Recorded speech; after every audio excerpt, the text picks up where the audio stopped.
How about that? Yeah, I was looking for the other Rickey Smiley.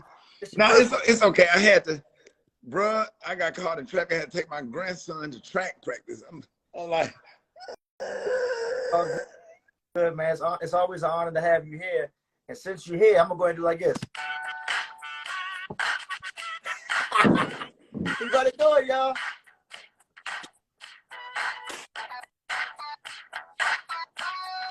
Yeah. Yeah. Yeah. Don't you break nothing, Rickey Smiley. never. Hey, man, it's always an honor to have you, man. I remember the last time we actually got together. We were in North Carolina. We were in Carolina for the Omega Fest. Right. You, Joe Toy, and I was DJing. Oh, that's you. That is me. No, you the one I gave. Yeah. So, hey, yo, I'm gonna go ahead and tell y'all right now this backstory before we talk about, of course, tonight, Best in Black. But the Omega Brothers had a weekend in Carolina, and they had brought me down to DJ. And the host was, of course, Rickey Smiley and Joe Torre. So I'm in there doing what I do best, the party kingpin. That crowd going crazy. Rickey Smiley, we had heard of each other, of course, but this is our first time like meeting. And he comes to me and he says, "Hey, DJ, I gotta pay you." So I said, "No, I'm good." He said, "No, I gotta tip you, man. I ain't never had somebody rocking like this." And this guy, he said, "What's your Cash App?"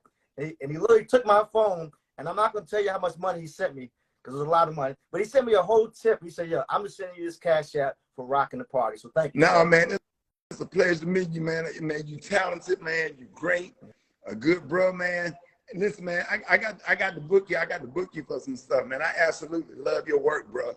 Thank you, man. I'll definitely get my information over directly when we finish this.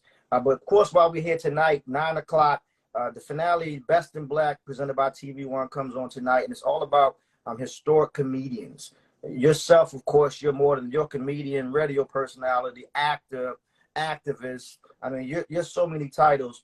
But let's just talk about tonight's episode and some of the people that will be featured on tonight's episode to really figure out.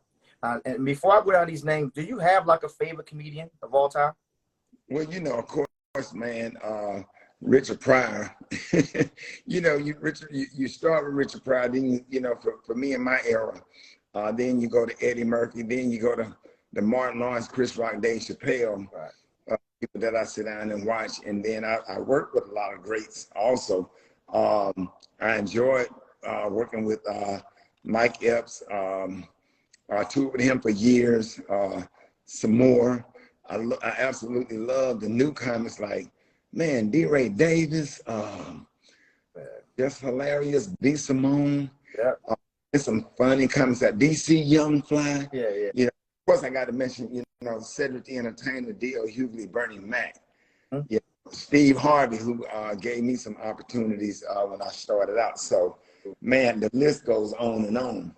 And I'm glad you said some of those names, because some of those names will be featured tonight on Best in Black. Richard Pryor, let's start with Richard Pryor. How has Richard Pryor impacted your style and your lifestyle as a comedian? You know, it's like the same story, man. Everybody would sneak and listen to Richard Pryor because, man, you couldn't cuss on no albums. You couldn't cuss on radio. And listen to him tell those stories and those shows, man, they would be funny. So I would wait till my mama leave the house. My mama had the Richard Pryor Wanted album. Right. And she had a record player like in the closet on a table. So you open up the closet and then you put the album on and you sit there and you and your little sister, man, and laugh y'all ass off, man. And he would tell all those stories. I never wanted to be a comedian, but I just always, you know, figured that you know, Richard Pryor was funny as hell. I don't know why I was laughing. I was sneaking, listening to it all the time.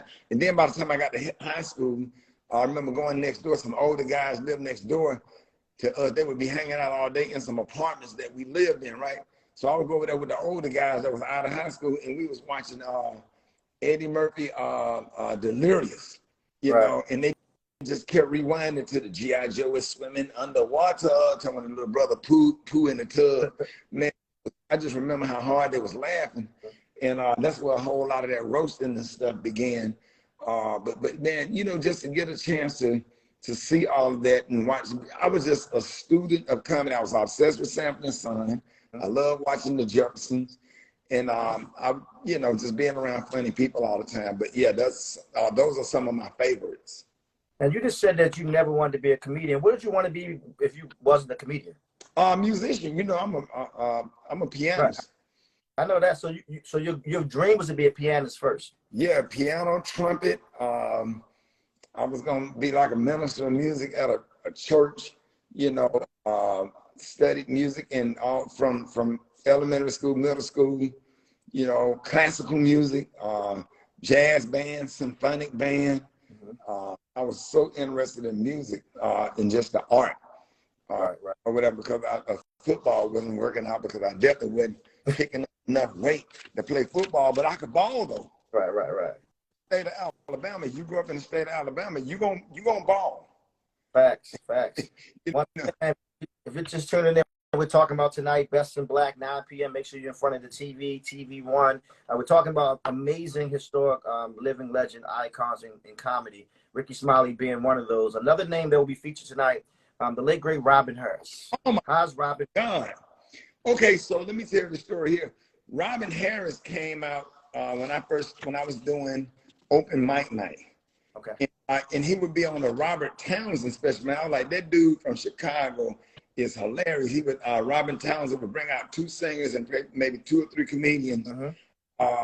He had just had this special, and then man, he came out did this joke about Bebe's kids, bruh. Man, we thought that was funny as hell, man. And Robin, I never had an opportunity to meet him, but man, Robin Harris was hilarious. And then Tommy Davidson, who's a big brother and a mentor, was in that era as well, and he was on that Robert Townsend special. You know, I remember that every time I see Tommy Davidson, I always repeat that Al Jarreau joke. We're in this love together. We got a time that'll last. Now, I was teasing, about that. I remember watching him in House Party and just thinking how he reminded me of my dad. Rest in peace, my dad passed away as well. But just watching him, like, he was like such the Black father who, like, when you're a single dad trying to raise your kids by yourself, like, that's you. Yeah, man. Robin Harris was one of the greatest. I wish he had lived, man, because that dude was funny. I wish I would have had an opportunity to meet him and work with him. Another artist, another comedian that will be featured tonight, Dick Gregory. Oh yeah, man. Oh yeah. The thing that I loved about Dick Gregory was not only a funny comedian. I had a chance to meet him. I did a show with him, and we gave him a key to the city. He was so nice. He had came to Birmingham, and I was hosting the festival. We brought him up on stage. He did some time on stage, and we presented him with a key to the city of Birmingham, shook hands, and we was laughing. But he was a civil rights icon. Yes. Dick Gregory stood for something, and the reason we are able to perform in some of these theaters and do some of the things.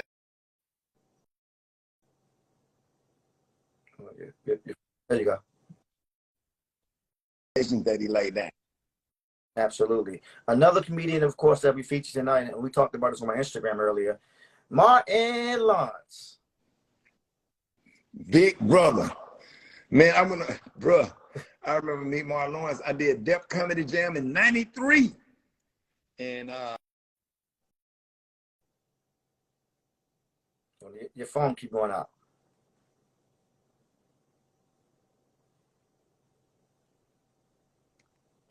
Hold on, you're live. We can't hear you. There you go. I think my son coming home from college. I think he's trying to get in. I'm gonna walk and talk. But now I get. Yeah.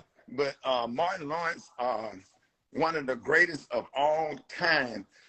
And then, man, that was right when Martin was coming on, the Martin show. I was getting ready to come out because I remember him having the jacket with the show logo on it. And so that was really exciting just to meet him. And I did that Comedy Jam, but I did the Martin Lawrence tour, man. He's still great. Big brother, mentor. I absolutely love him. Got his star on the Hollywood Walk of Fame, which is well deserved. Do you have a favorite Martin episode? Man, I never seen that episode when they went camping in that damn when he said, that ain't no puppy, Gina.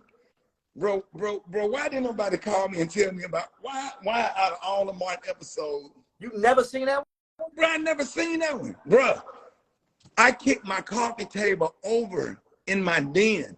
I cleared the coffee table, man. I tore up my whole den laughing at that, man.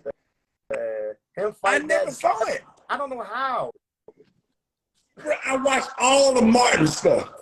Why nobody text me and told me about that episode? I missed that one. Yeah. So I'm sitting there watching Martin one day. I'm like, I ain't never seen this. And they going camping. Okay, let's see what this is about. Right.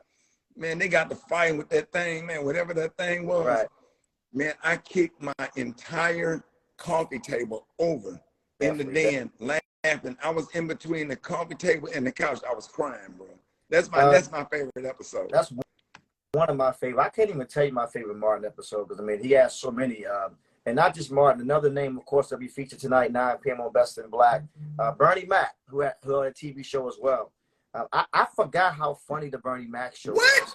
Like, I watched it the other day recently. I said, yo, this show is hilarious. When you get in enough, stir it like coffee. Stir it like coffee. Man, I had an opportunity to open up for the Kings of Comedy. Really? I nice. did. I did some of those cities, man, just to be there with Bernie Mac, man, and he was so nice to me. And he had made a video for me. I have to find it, and I would use it in my intro when I would go on stage in comedy clubs. But you know, he was always nice, kind, funny as hell, just absolutely. And then the Bernie Mac show was funny. Okay. Hilarious. What? Hilarious. Well written. Yeah. That was funny. You know, so yeah, man, he you know, rest in peace to Bernie Mac. He was real nice, representing Chi-Town. One of the greatest of all time. Yeah. Another, of course, comedian that will be featured tonight on Best in Black, 9 p.m. on TV One. Monique, Baltimore's on Monique. Yeah. Yeah, we go way back. Started our careers together doing open mic night. You know, God bless her and everything that she's doing. They've been nothing but kind to me. Whenever I would go to Baltimore and do shows, and all of the road trips, riding around in the Cutlass Supreme, one of the original queens of comedy. So yeah, we definitely proud of her. Question for you as a comedian, because I always see right now, you know, when you come up in the era watching people like yourself, people like Eddie Murphy, people like, you know, Red Fox, and people that are just unapologetic. But now, as you know, we live in a culture where any one joke, you know, here come the cancel culture. We canceling Rickey Smiley. He said a joke we don't like. Like, how do y'all deal with still writing your jokes to be authentically yourself? And do you even worry about that backlash at all? Go to hell. Short answer. Period. Right. So I'm gonna write what's funny to me. I make fun of myself. I make fun of my culture, and so everybody gonna get some. And if you're sensitive, don't come. Hell, you mad for you sit up and laugh at every black joke, every white joke, every fat joke, every skinny joke. But somebody make a joke about you, you got a problem. Man, go to hell. Yeah, we live in a weird space. I mean that from the bottom of my ball sack. I believe you, man. Dave said the same thing. I talked to him. He said, like, if we worry about the cancel culture, we won't be funny anymore. Exactly. Exactly. Right. Funny is funny. Right. Funny is funny, man.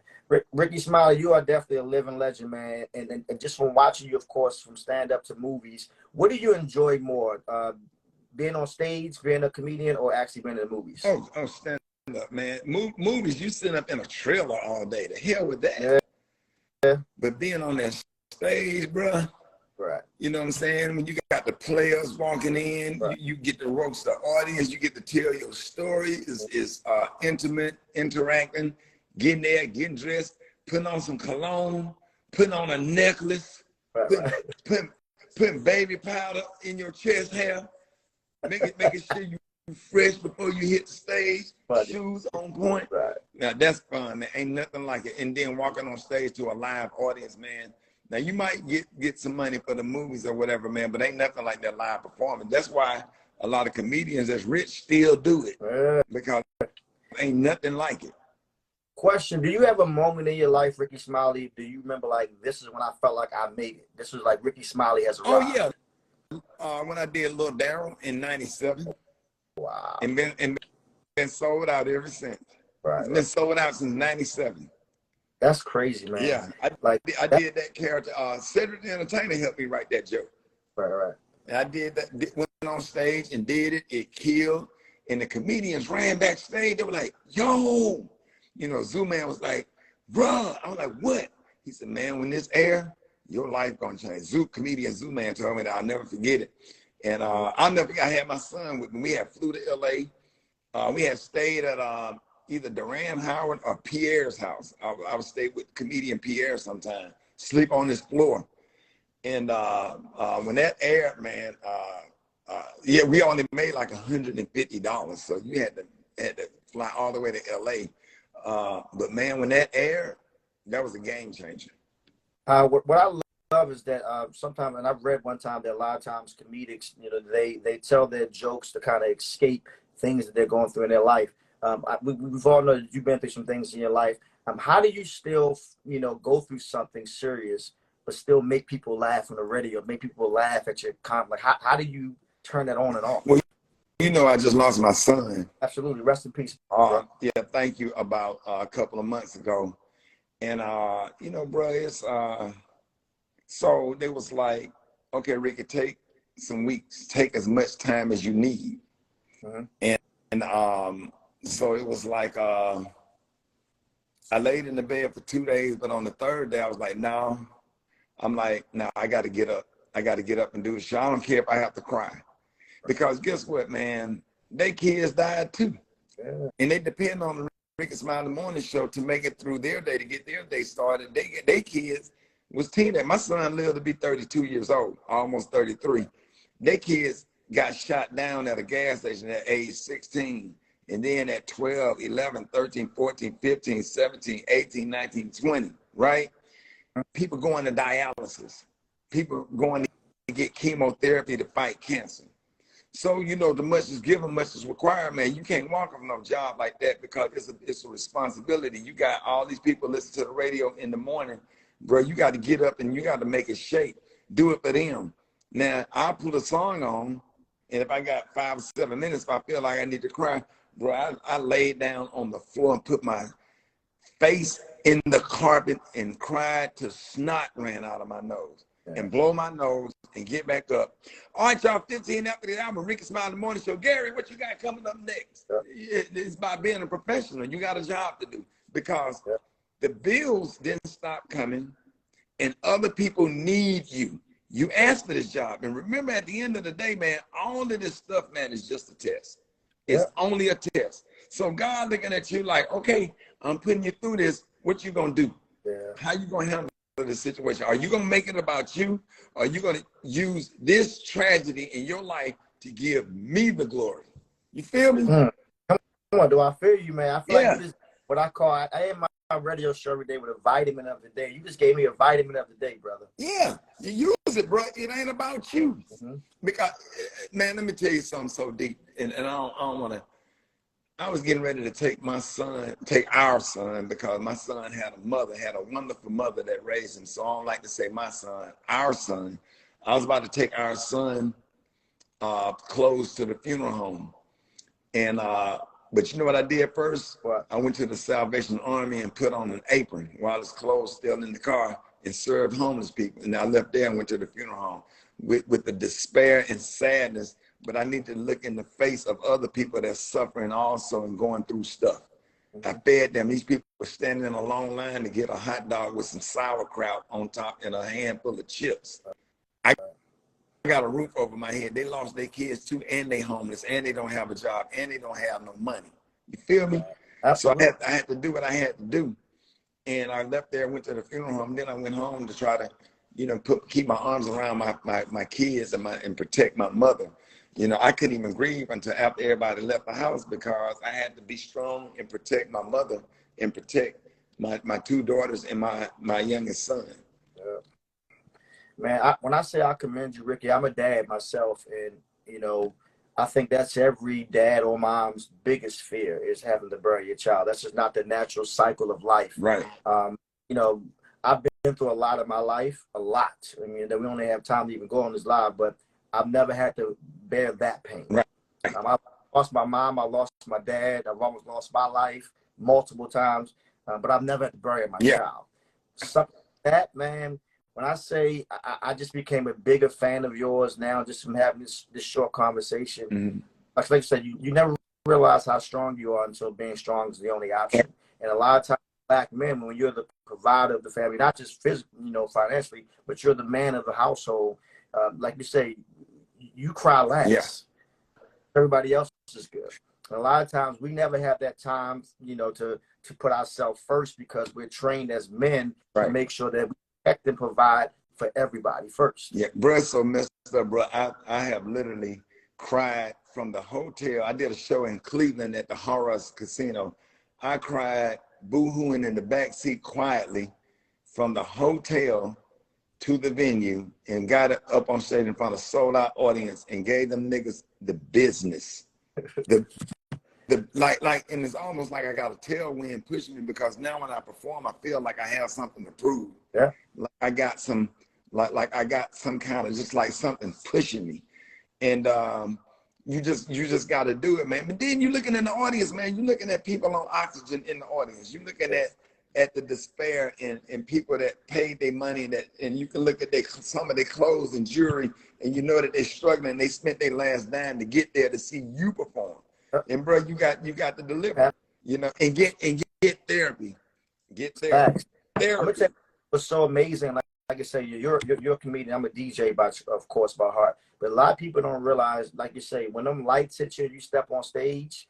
Unfortunately, whatever you're going through in your life, like you say, you know, when I met you in Carolina, I could have been having the worst day of my life. But when I walk on that stage and Rickey, Smiley, and Joe Torre hit 3,000 bros, I have to perform. You have to. And that's what you don't realize sometimes when you get to a certain level of success. It sounds bad when I say nobody cares, but you have to still show up, because if you have a bad show, they're not going to say, oh, you know what, we feel bad for Rickey. He had a bad show because he's going through something. No, they're going to say Rickey Smiley's falling off. Mm-hmm. So it's rough. It's rough. But God is good. And I just shout out to God, because God will give you peace that surpasses all understanding. And the God that I serve is a heart fixer and a mind regulator. The hardest thing for me to do right now is get out of bed. You understand? But I just push myself, and I get every morning I want to lay in bed now, not want to get up, but I have to do it. And it'll get better as the years go on. But I just thank God for allowing me to survive it, because a lot of people don't survive their kids death. Some people commit suicide, and some people die of a broken heart. You know, funeral directors will tell you that people go up to their casket and sit back on their front row and pass away right then. And like they see it a lot. So, you know, I just thank God for my life, you know, and I have to be here for my kids. I got grandkids now. That's why I was late, because I had to take my grandson to track practice. All good. You know, so you know, I just thank God, man. And I really appreciate you allowing me to have this conversation on your platform. Absolutely. It means a lot. The honor is mine. I'm honored. I know we're supposed to be here talking about, of course, tonight, Best in Black, but I feel like the conversation was needed. A lot of times, I always say God is a vessel, and a lot of times you don't realize when you're called for a message. You don't realize when this is your moment. And although, of course, we're promoting tonight, 9 p.m. on TV1, Best in Black for comedians, this moment was necessary. Yeah. This is necessary for healing for yourself, for healing for myself. Like I said, we're all going through something. That's one of my vitamins. All of us are going through something right this second. Yeah. We don't, but sometimes small moments like this, there's somebody, I promise, that's watching this live that's going through something. And because we had this conversation, they're not going to give up on life today. And I feel like our mission was done. Yeah. So I thank you, brother. Yeah. Thank you, man. Thank you for this. Hey, and I gotta show you this right quick, man. Yesterday, let me just show you that God will give you double for your trouble. Yesterday, I got my doctorate from Miles College, Birmingham, Alabama. Nice. Congratulations, bro. So it's Dr. Smiley. And then I want to show you this, man. I walk by this picture. This is what my son doing right now in heaven. Wow. You know what I'm saying? my son is in heaven. See, we down here on earth suffering. That's what he's doing right now.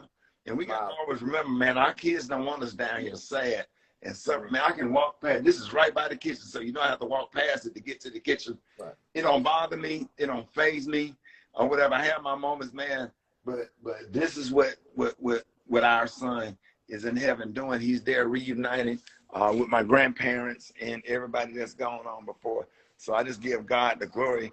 And I thank God for comedy, because comedy is a relief or whatever. And comedians don't get the recognition that they deserve. They always have award shows for everything. Singers, rappers, and everybody except for comedians and DJs, and we the one keep the party going. Facts.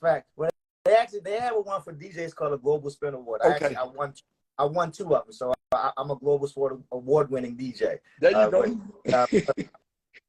Thank you. I really appreciate you, Rickey, man. This conversation was so warranted, man. I know we have to promote once again tonight. Make sure everybody's watching Best in Black on TV1. We're talking about comedians, and everybody's featured, from Monique to Martin to Richard Pryor to Whoopi Goldberg to Bernie Mac, Red Fox. All these amazing names will be honored tonight, 9 p.m. on TV1. But Rickey Smiley, in closing, man. I got 2 comedians I don't like. Cool. D-Ray Davis and Lavelle Crawford. They irritate me. They text my phone. I done blocked their numbers several times.